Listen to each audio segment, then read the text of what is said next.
1 Samuel chapter 12. There's a theme this morning.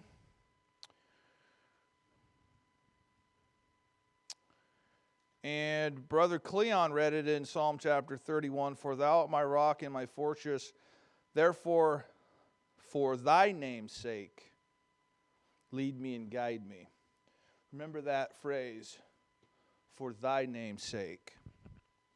We're going to see that again this morning. All right, our Bible visitor has arrived, and I just see him in the back. Come on down, Mr. Bible visitor.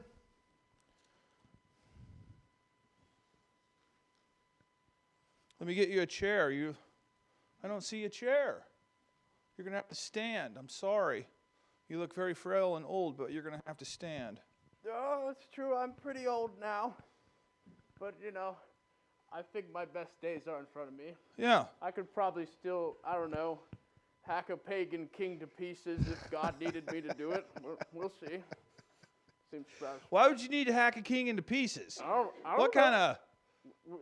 We'll see. You saying just in general, maybe? Ooh. Just first thing that came to mind. Huh. Okay. Well, you are... Samuel, and you've been here before. I've been here many times since I was, this little big, wearing the mother's coat that she got me. Now I'm an older man. Yes, I can see that you're gray and white, and welcome back. Yes. We're in 1 Samuel chapter 12. Last chapter, hold on, let me see. I don't have everything memorized. The Ammonite king surrounded the Israelites, and they were going to take them over. They said they need to take out their eye, or you need to surrender to us. But Saul, the new king, got wind of it, and you guys had a very strong victory over these people. That was in the last chapter.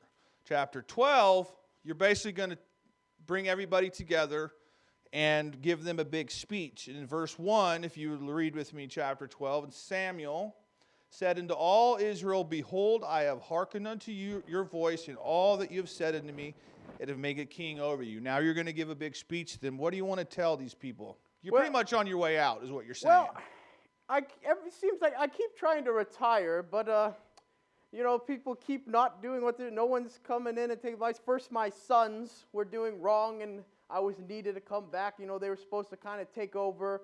But now I'm putting this king in place. God had me anoint Saul. But I get before the people and I tell them, if any time in all the years that I've been the judge and the prophet over Israel, if I ever did any misdeeds of wrongdoing, if I ever took any bullocks or any livestock I shouldn't have, or judged over them unjustly, or took any bribes or something that at this time I wanted to return to them and make that right now. So I tell this to all the people there, and the response back to me is that it's not a requirement that no one comes forward and has a transgression against me that they feel that way that I did them wrong. Right? Okay, so you tell them, hey, if I've ever did anything wrong, taken anything from you, suppressed you in any way, was an unfair judge, you let me know. And everybody said no. Yes, I wanted to, if there's anything, to make it right. Okay, so then you went on and you told them about Jacob and Moses and all the mistakes that they made, and that they're basically making the same mistakes, but they can change all that. Right. At this time where there's this transition happening of them having this king now, and I'm giving them this charge to go forward, and that they have to stay vigilant and serve the Lord, and to any of those things between God and them that they need to get right. So then you give them a couple of warnings too. Verse 14 says, if you will fear the Lord and serve him and obey his voice and not rebel against the commandment of the Lord, then shall both ye and also your king that reigneth over you continue following the Lord. But if you will, verse 15, but if you will not obey the voice of the Lord, but rebel against the commandment of the Lord, then shall the hand of the Lord be against you as it was against your father. So you basically just told them that big old speech about the people before them. Now, and this warning that I'm giving them, of course, Saul being the first king of Israel, it comes to this of if they do right and follow the Lord, these things.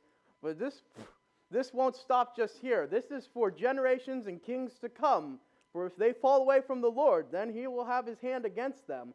But if they continue to do right, He will bless their nation, he will bless the king, and he will bless his people. That's what he wants from them. Okay, so, but kind of there was a sort of punishment. In verse 17, it says, is it not wheat harvest today? And he says, I will call unto the Lord, and it shall send thunder and rain, and that ye may perceive and see that your wickedness is great that you have done in the sight of the Lord in asking for a king. So you called down rain and thunder right in the middle of a harvest? Right, they were ready to harvest the wheat and everything. Now, it's very important when the wheat's ready, it's ready just fresh, and the grain fall down from its stems. So when the rain and the thunder starts, it starts beating it down, and that's very bad for harvest right before it happening. They're losing crops that way. Yeah, well, this is a judgment against them. Okay, so you did that, but you keep saying that in verse 21, and turn not aside, for then you should go after vain things which cannot profit nor deliver, for they are vain. But verse 22, we talked about this in 1 Psalms this morning, God doesn't want to completely punish and wipe out his people. Why? Because verse 22, for the Lord will not forsake his people for his great name's sake, for the Lord's name's sake, like Moses. Remember Moses, he said, hey, no, don't wipe them out. You just rescued them from Egypt, and if you wipe them out, what's your name going to look like? So this is all about the Lord's name.